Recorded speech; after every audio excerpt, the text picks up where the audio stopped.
You ask Tiger to solve. This deals with linear equations with one unknown. The final result is r equals 8. Let's solve it step by step. Group all constants on the right side of the equation. Add 10 to both sides. Simplify the arithmetic.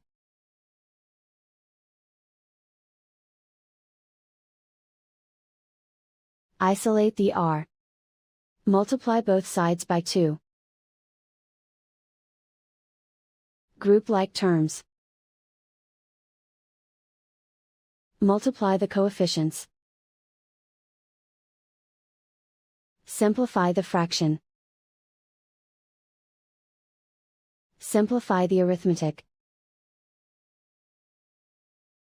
And so the final result is r equals 8.